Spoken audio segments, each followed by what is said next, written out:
Hello and welcome to Todd Rolls Dice. We're going to take a look at a couple of the Imperial Guard, Astra Militarum codex previews. The first one is Deathcore Law, and all about the Krieg. So I'm going to put a link for this in the description because it is just telling you about the Krieg.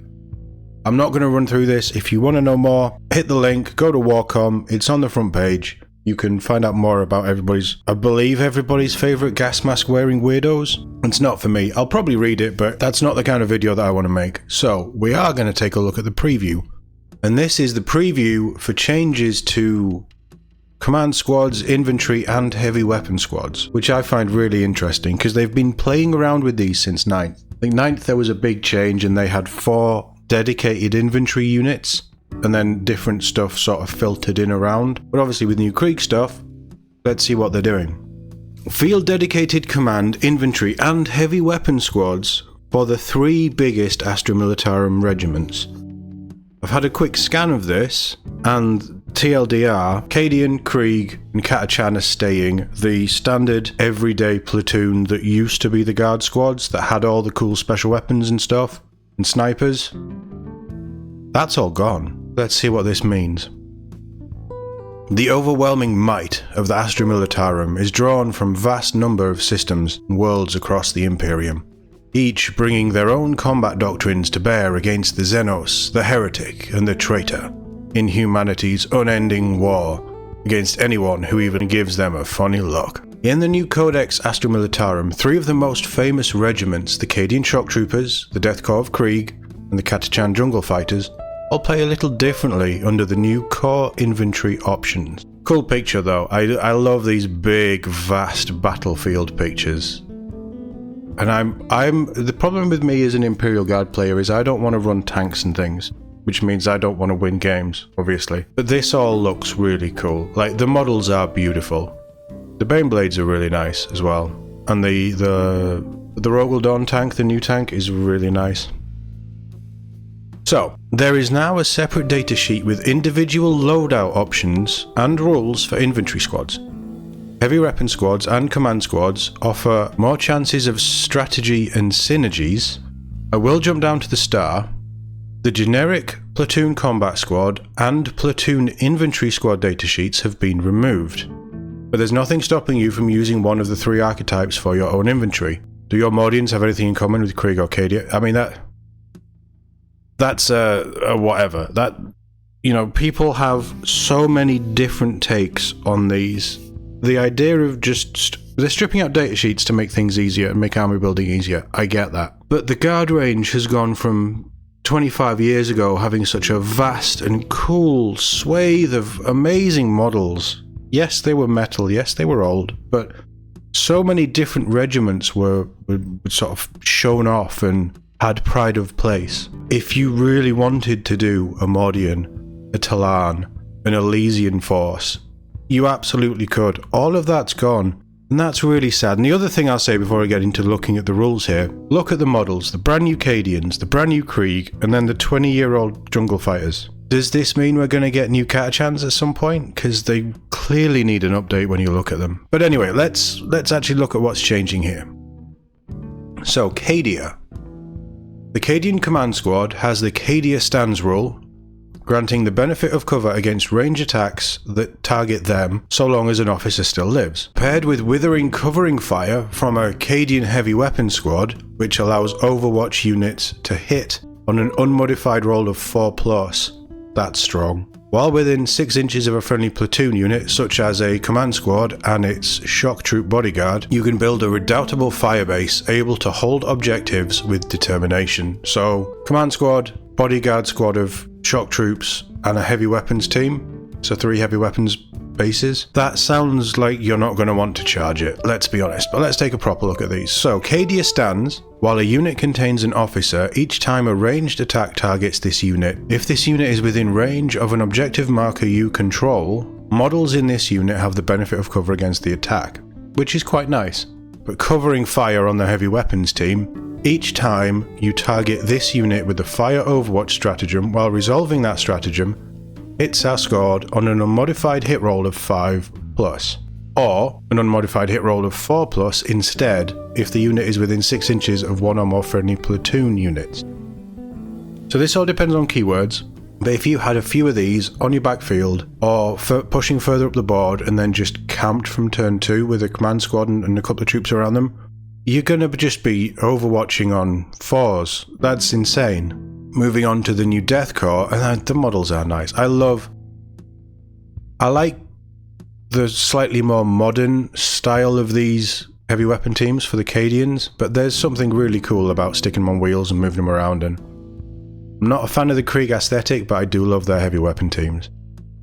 But the new Krieg heavy weapon teams are deployed to provide direct support to their platoons. They fight to the very last, upholding their final duty to unleash one devastating last salvo. Krieg command squads represent the grim determination of the Death Corps, conveying stratagems and orders to subordinates, even when battle-shocked. Okay, so let's have a look at these. On the heavy weapons team's final duty, when this unit contains a fire coordinator, so we don't know what that is yet, but we'll find out as the codex comes out. Each time a heavy weapons gunner model is destroyed, roll 1d6. On a 3-up, do not remove it from play. The destroyed model can shoot after the attacking model's unit has finished making its attacks and is then removed from play. So we've seen this on other things before, but that's huge. My big question is, how does that interact with melee? If something runs at them and cuts them down, do they still get to shoot that unit, or can they not shoot because they're in melee? I think that needs clearing up, and without checking the rules, I don't know. If you guys know in the comments, feel free to let me know, educate me. But that's quite nice. If you have an enemy unit that's just targeting your heavy weapons teams, you can just, on a 3-up, if you've got the fire coordinator, yeah, I'm just going to pop some shots into that. And it doesn't specify which model it can shoot, it just says the destroyed model can shoot after the attacking model units are finished. You don't have to shoot, from what this says, you don't have to shoot the model that killed it, which is quite nice, and it fits the Krieg feel. And finally, Grim Determination. While this unit contains an officer, you can target this unit with stratagems even while it is battle-shocked, and orders issued to this unit do not cease to affect this unit if it becomes battle-shocked, which is generally just quite strong, isn't it really? So even if you're battle-shocked, you can still do stuff with them, and you can still give them orders so they are still useful or more useful. And again, that just fits the Krieg vibe. And look how these models look. And part of it, I think, is the paint scheme. Because these have obviously been painted up recently, and these were probably painted up a few years ago.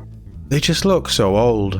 It's such a shame. I'd love Catachan to get new models. Years of fighting on hostile death worlds have made the Catachans even more deadly in less hostile environs. And the Catachan Command Squad's Gung-Ho command grants assault to all range weapons in the squad. Already that's quite strong. Meanwhile, with a cry of "bring it down," their heavy weapon squads coordinate their fire on a monster or vehicle, re-rolling hit and wound rolls of 1. Wow. With las cannons? Wow. So Gung-Ho command, we've already heard, it just gives that unit the assault ability, which means they can do more stuff and still shoot. Really, really nice. Gives them some movement. Bring it down. Each time a model in this unit makes a ranged attack that targets a monster or vehicle, reroll a hit roll of 1 and reroll a wound roll of 1. Just generally strong. And on your big guns, you know, a heavy weapons squad of 3 las cannons, rerolling 1s. Alright, you're probably hitting on 4s, but still, that's quite juicy for 65, 70 point squad, maybe? I like these. These sound like more like the Catachan stuff is more like the way I'd play. But all of them seem useful, and all of them actually seem quite themey for how the armies are represented in the lore, which is nice. Using these units in unison helps the Astra Militarum punch above their weight in war zones rife with superhuman soldiers, advanced technological marvels, and monsters beyond mortal imagination. Not that any commissar worth his salt would let his troops express the idea that the Imperium was lacking in offensive capability. With a host of new detachments, and a new option to take Rogel Dawn tank commanders, which I think we've heard before, but that's really strong, there's plenty to dig into in Codex Astra Militarum, and our coverage continues this week ahead of the Death Corps Krieg army set arriving for pre-order on Saturday. Generally, I like these changes. I am a little sad that the generic snipery infantry squad has gone, because that was how I was looking at doing a Tanith. Because let's be honest, the Tanith are just cool. But what you'd probably end up doing is, I mean, you could use the Cadia stuff.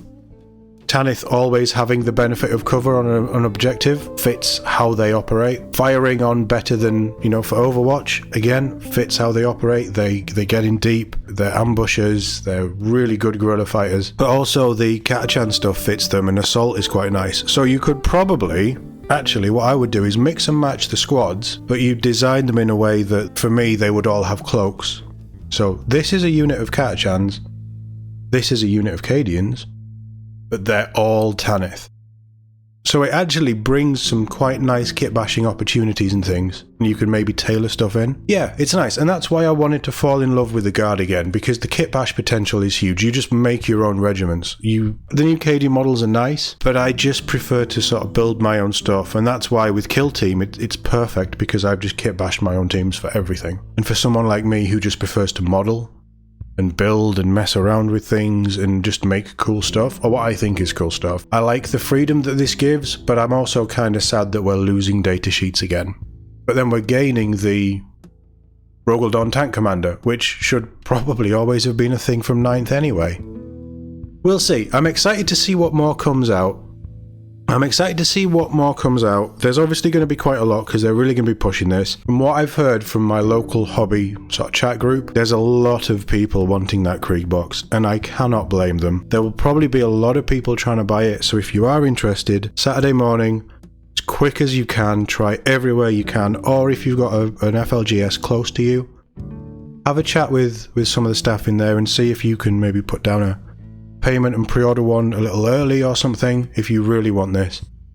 This box is going to fly, and I really hope that the detachments and the rules make the Guard feel, well, Guard-like and a bit more customizable, which is what I want to see. I'm also interested to see what they do with the Tempestus Scions and that whole Tempestus side, because their new detachment I thought was quite nice, and you can obviously use the new codex with that detachment.